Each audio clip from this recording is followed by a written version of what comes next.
Why, hello everybody, and welcome to the Truly Odd podcast, where we bring you the latest in game news and movie news. I'm your host, Joe Garcia. So grab your controllers, get your popcorn, and let's go ahead and dive right on in, shall we? Starting with our game news topics of the day. And our first game news topic of the day is regarding Silent Hill 1 Remake is getting an exciting update, according to the Bloomberg team.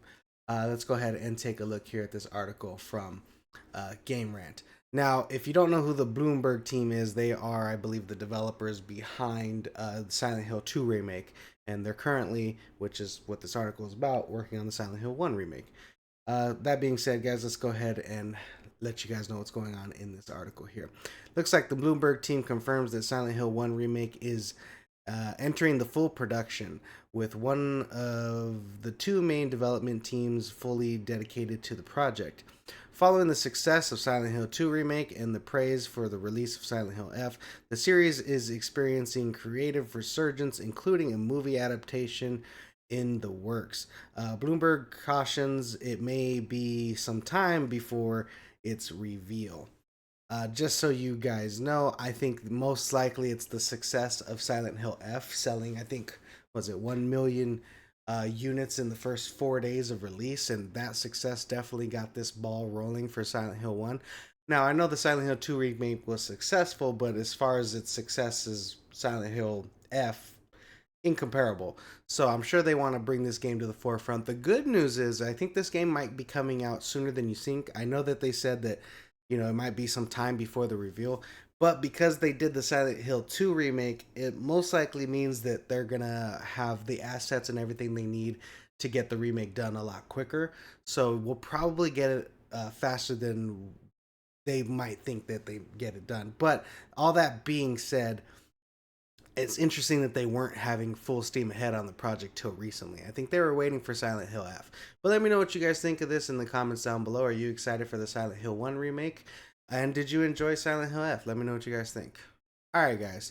That being said, let's go ahead and move over to our next game news topic of the day. And our next game news topic of the day is regarding Funcom. Funcom. I was gonna say Funcom. Sorry, Funcom, which I believe is the studio behind the Dune project. Anyways, Funcom announced layoffs amid shifting to live operations for their hit MMO Dune Awakening. This comes to us from Game Rant as well. Let's go ahead and take a look here and break it down for you guys. Despite Dune Awakening's record-breaking release and strong player engagement, Funcom is laying off. Is laying off staff as it transitions to active development for long-term live service support. The studio is preparing for the game's console release and has outlined future content, including a revamped Endgame, sorry, and Chapter 3 expansions slated for early 2026. While the game has been commercially successful, Funcom has faced criticism over PvP balances and bugs, including major inventory glitches, prompting apologies and player reimbursements. Now the question is why such a successful game like Dune Awakening uh, is having issues to the point where they need to do layoffs. They're gonna do a console release soon, which means they're gonna get more money for the game. It's only on PC currently, so whatever money they made just on PC, they're about to probably get the console market going. Let's say that it's not as much as Silent Hill F. Let's say they sell 1 million units in 10 days or 2 weeks or whatever. It's still successful regardless. So the question is, why are they laying off so many people? And the truth is, it's just overhead. They bit off more than they can chew. A lot of these companies, to get a game out the window and they get the game fully pushed, they hire more than they need. Well, how do I explain this? They need the people at the time to meet the release date, and that's the issue that most game companies come into fruition for, or face, is that they hire so they can meet a deadline, and then afterwards a lot of the employees are screwed and have to be laid off because they can no longer keep their overhead because they're not making as much money as they're spending per month on these developers.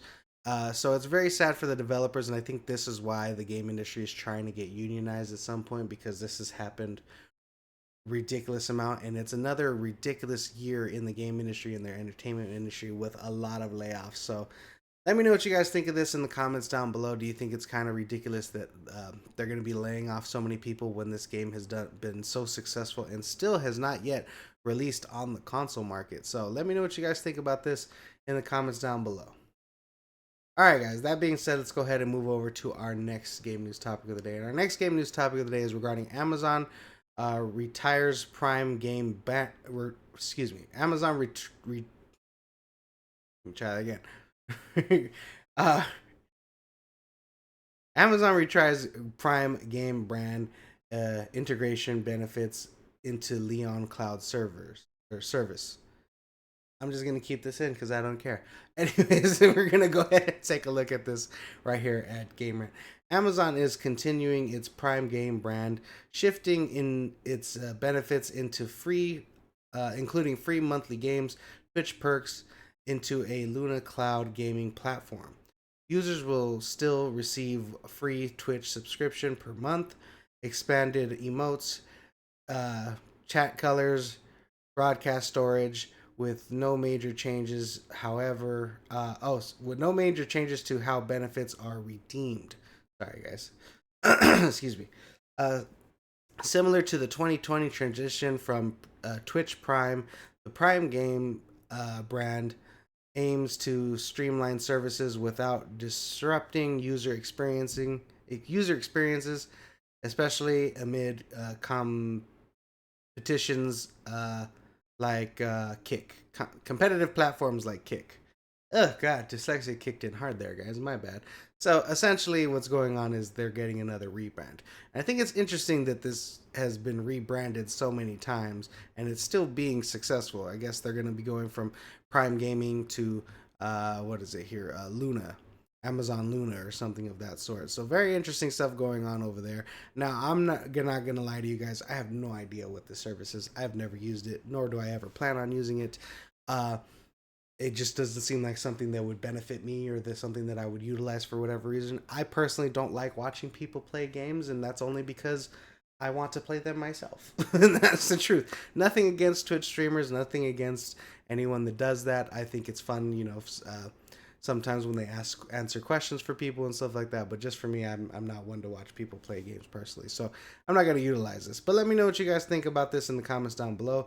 Are you saddened that they're going to be changing things up again as far as brands, or do you not give a hell kind of like I do? Let me know what you guys think in the comments down below. All right, guys. That being said, let's go ahead and move over to our next game news topic of the day. And our next game news topic is regarding the Xbox Game Pass Unlimited price hike has sparked a lot of backlash and cancellations. Just yesterday, we were talking about the 50% price hike that they did, and a lot of backlash has occurred since then. Let's go ahead and read this, and then I'll break it down for you guys a little further. Microsoft raises the price of Xbox Game Pass Unlimited by 50%, citing expanded benefits like 75 day one releases, Ubisoft Plus Classic, Fortnite Crew, and upgraded cloud gaming performance. Within hours of the announcement, users flooded the subscription cancellation page, causing web spread error and temporary outages.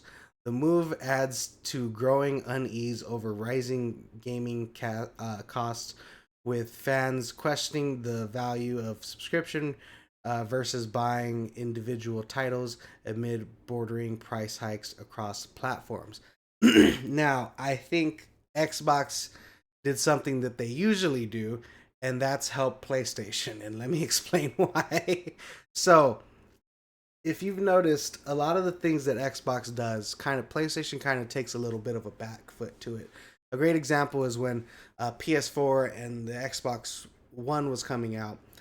Was it the Xbox One? Their naming convention sucks, but I think it's the Xbox One and the PS4 were coming out.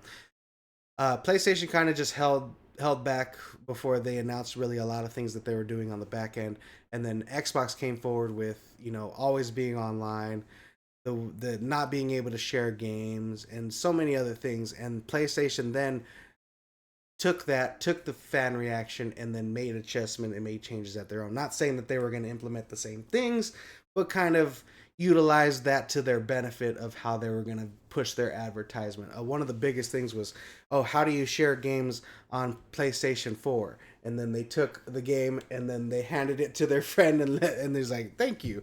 And that was viral. That went viral, absolutely viral for making fun of Xbox. And this is probably going to be another example of how Xbox is going to just fall behind what PlayStation is doing. The fact that they raised the price by 50% and then got their own website to crash by people canceling their subscription. Now, it's something that I mentioned before with Costco taking their Xbox consoles out of their stores because the price hikes were too ridiculous. And now, following that, they do another price hike for their Xbox Game Pass subscription. And yeah, players are not going to continue to support your tier the more you price hike, especially if you price hike at this point.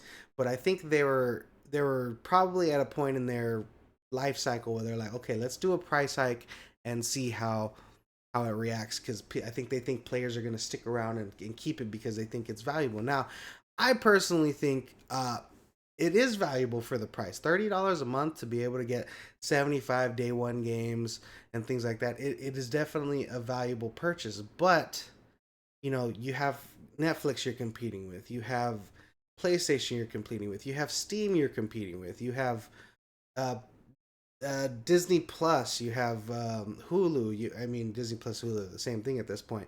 But you have HBO Max, so you have all these subscription services that are probably harkening up to $200 a month for some people.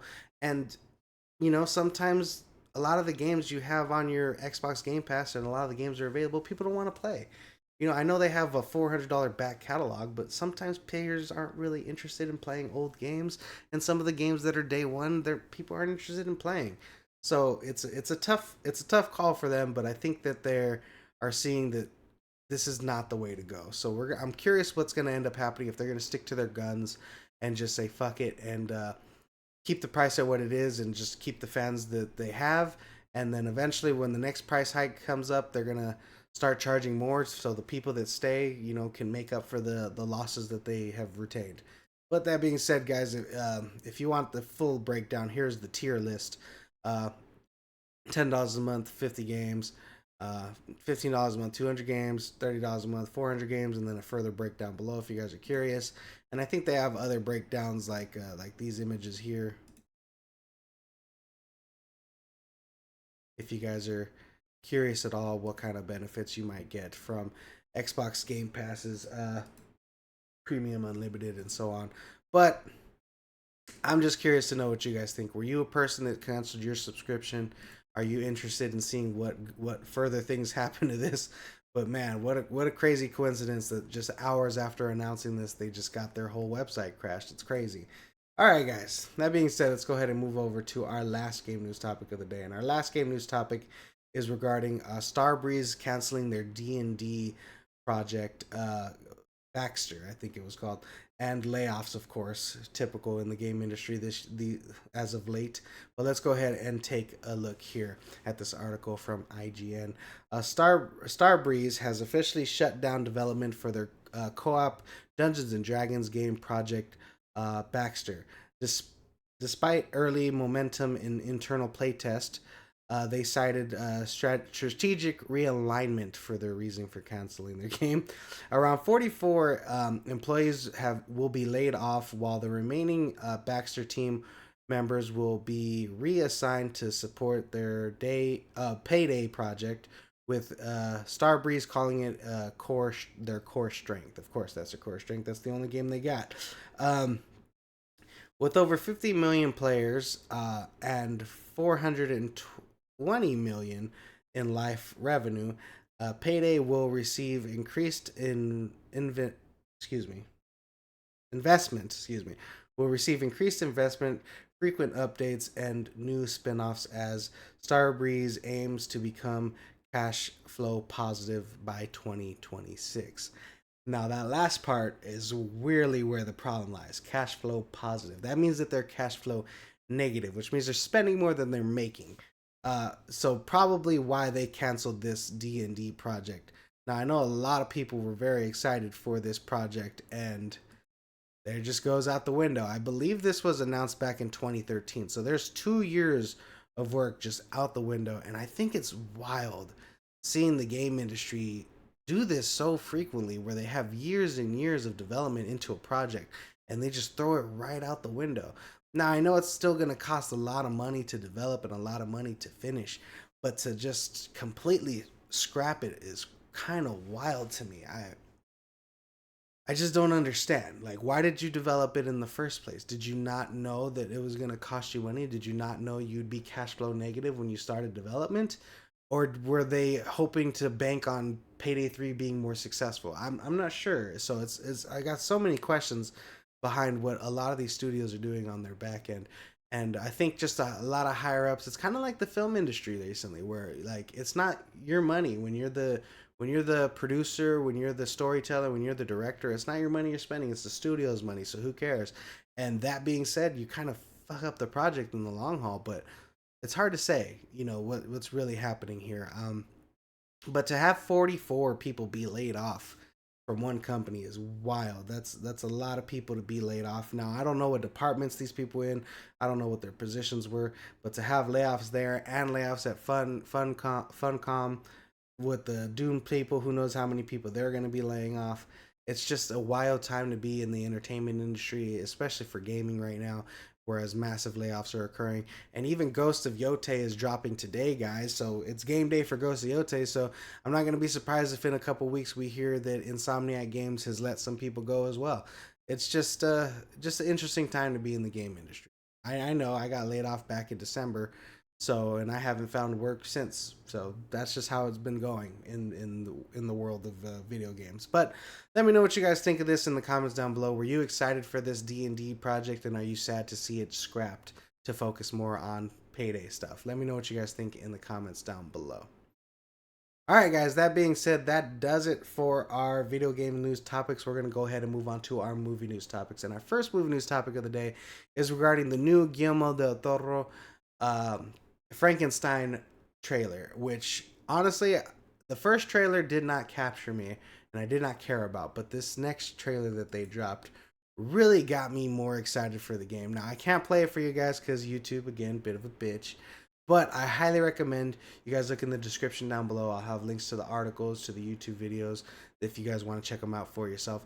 But this one kind of focuses more on from the beast's perspective, uh, from the monster's perspective, and I really, really enjoyed it. It showed a lot more action, a lot more uh, of the story of what's happening. And here's a poster of Jacob Elordi's Frankenstein's monster, which he looks really, really awesome. They don't really show his full face. They kind of tease and pull and stuff like that. But I prefer him to be in the shadows. I prefer that to be a reveal during the movie of what he fully looks like. And hopefully he's very monstrous, which would be really awesome. But I was not very excited for this movie. I wasn't even very interested in seeing this movie.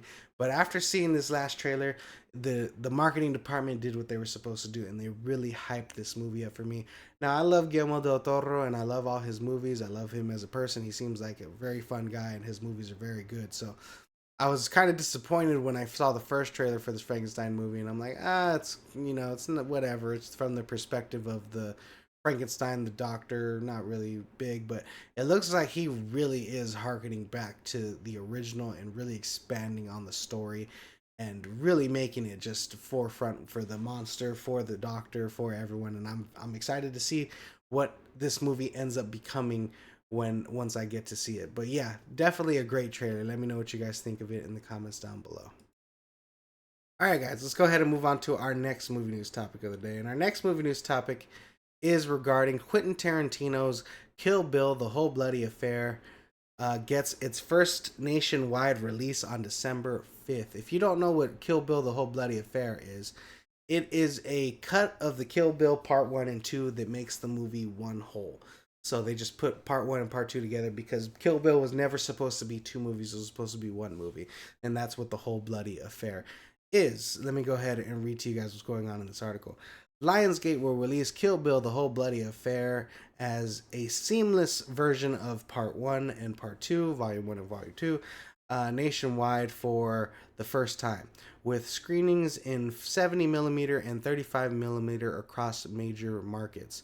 The re edited film removes traditional elements between the original volumes and features a never before seen 7.5-minute animated sequence.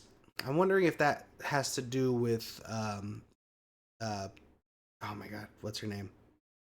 The story. Oh my god, Asian girl, Lucy Liu.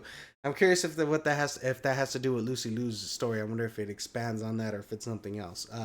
But the last part of this, originally shown at Cannes in 2006, the and at Toronto's Toronto's New Beverly Cinema, the film has remained uh, elusive for years. I'm assuming that means that there is no Kill Bill Whole Bloody Affair available for purchase or for viewing. I'm actually very curious about that. Let me go ahead and look that up. I didn't Kill Bill Whole Bloody Affair. If I spell affair right. Let's see. Kill Bill Whole Bloody Affair. Is it available for purchase? I'm not seeing one available for purchase.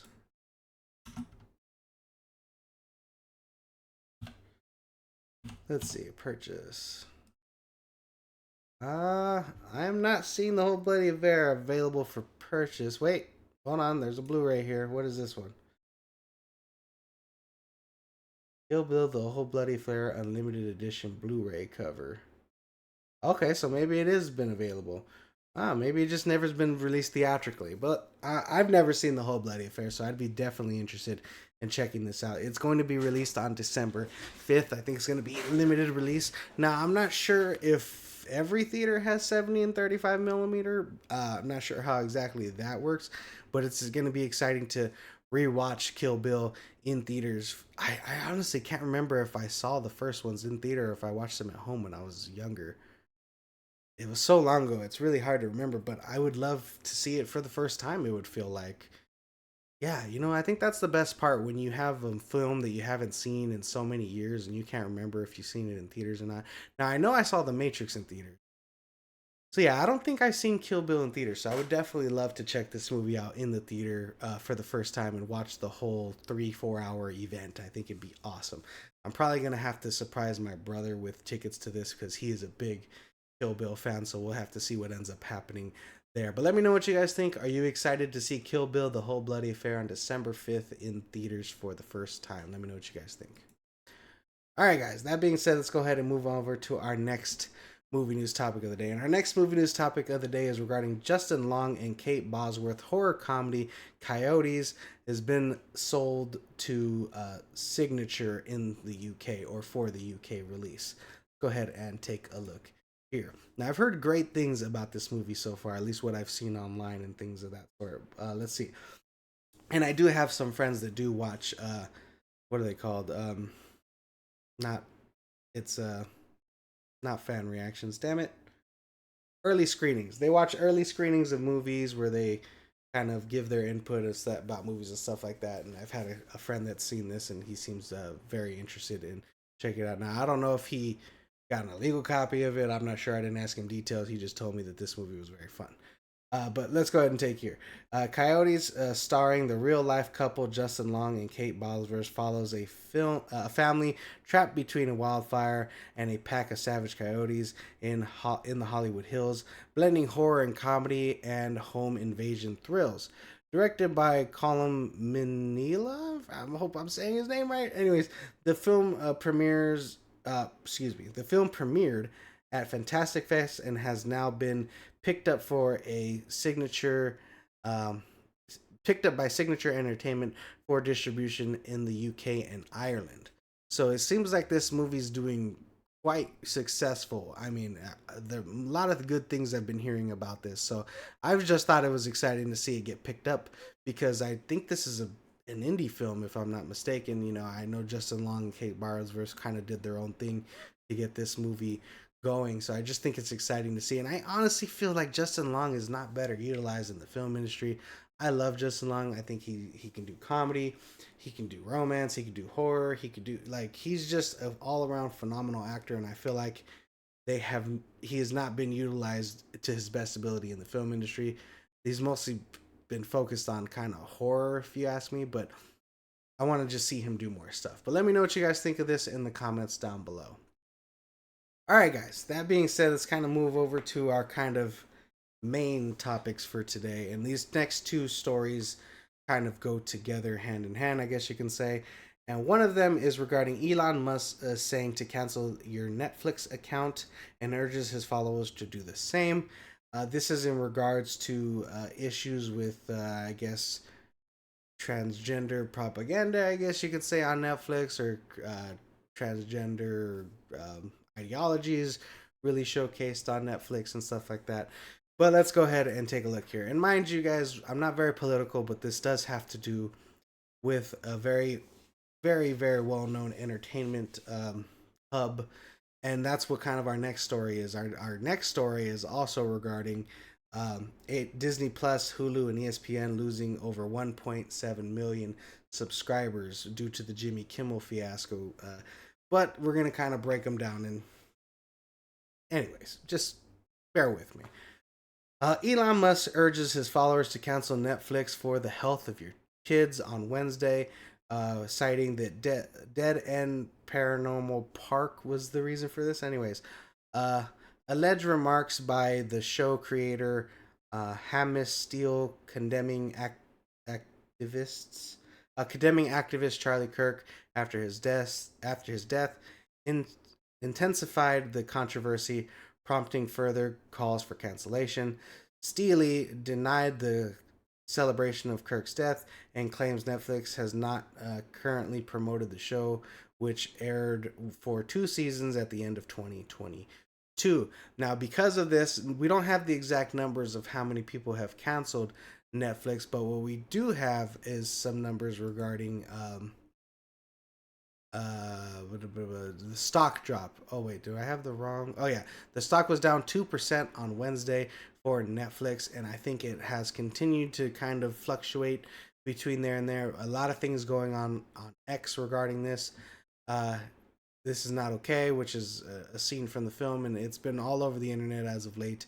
But I just thought it was very interesting, the hand in hand kind of aspect of how one side of the political party was canceling Disney Plus because of things going on with Jimmy Kimmel and freedom of speech, and now we got the conservative part, the right side of the spectrum of politics, kind of canceling Netflix because they're kind of advertising, you know, certain aspects of transgenderism or whatnot to your kids. I mean, this is a kids show, so it's kind of awkward, I guess you could say, depending on what your viewpoints are. With that being said, guys, let's go ahead and take over. Look at our other topic, which kind of goes hand in hand with what I was saying. Anyways, over 1.7 million subscribers canceled Disney Plus, Hulu, and ESPN between September 17th and September 23rd. A 436% spike in churn. Churn's basically when you have a subscription and you cancel it, then get it back. But that's canceling your subscription, I guess you could say. After ABC pulled Jimmy Kimmel Live, following his controversial monologue about Charlie Kirk's assassination, major ABC affiliates refused to air the show, and FCC Chair Brandon Carr hinted at regulatory action, while Hollywood creatives and unions condemned the move as censorship. Kimmel returned, drawing 6.5 million viewers, but quickly dropped 64%, coinciding with Disney's announcement of streaming prices, including across streaming prices. Oh, wait. Let me say that again. This coincides with Disney announcing its streaming prices will be increasing across all tiers, including a $7 hike for Hulu and live TV. Sorry, guys, I lost my fucking mind there. So I think this is interesting. And another interesting thing that I noticed is God, I really don't want to get political, but I have to say this. So a lot of the articles like Deadline, Variety, and Hollywood Reporter, I didn't see anything on those websites. Now, mind you, it's kind of a news story. Maybe they're waiting for numbers to come out. Maybe it'll be tomorrow. We'll see. But I hadn't seen anything regarding Elon Musk and the cancellation for Netflix and how their stock dropped 2%, which is big big news for a streaming service like Netflix to drop 2% off someone tweeting cancel your subscriptions. So I saw none of those major Hollywood sites talk about this, but everywhere on those sites I saw the Jimmy Kimmel story. So it just kind of shows you the bias that a lot of people have, and I don't feel like news outlets and movie news punditry should choose one over the other. I think if you're going to talk about it, you need to talk about both. And both of these are very similar stories with people canceling Netflix. Now, hopefully, we can get some numbers and see how many people had to cancel Netflix to get that number down to 2%. But we do have the numbers for the Jimmy Kimmel fiasco, and Jimmy Kimmel had quite a bit of people backing him. I think there were some of the stars of Disney, like Mark Ruffalo, and then the She-Hulk actress also backed Jimmy Kimmel, telling people that they need to cancel their Disney Plus subscriptions. So it's just very interesting stuff going on. Whatever your political field is, whatever you think, it doesn't really matter. I just want to bring you guys the news and bring you guys the information. And the information is that Disney Plus had a lot of cancellation at 1.7 million, and Netflix is getting a lot of cancellations to the point where they've lost 2% of their stock market. Now, I don't know if that's going to fluctuate back up. We'll have to wait and see. It's just wild to see what's going on in the entertainment industry regarding these two stories and how they're turning entertainment platforms political. It's crazy. It's wild. If you like Disney and you like watching their content, who gives a shit what they do with their business? That's their business. If you like Netflix and you enjoy some of their content and you disagree with some of their other shows, don't watch those shows or just block those shows from being viewed by your children. You have those options. But a lot of people like to stick to their guns and say fuck it and just get rid of both of them. So, I mean, hey, you do you. But let me know what you guys think of this in the comments down below. I hope we can move past this and no longer talk about political shit. I just want to bring you guys the movie news. And if this is something we have to talk about during the movie news, it's something we got to talk about. But hopefully we don't have to do it for much longer. Anyways, guys, let me know what you think in the comments down below. Do you think it's proper for people to cancel their Netflix subscription because they're propagandizing it? Do you think you should cancel your Disney Plus subscription because of what happened to Jimmy Kimmel? Let me know what you guys think and how you feel in the comments down below. Anyways, guys, that's a wrap for today's episode of the Truly Odd Podcast. Thank you guys so much for joining me. If you like this episode, please like and subscribe. And always remember, guys, stay true, be odd.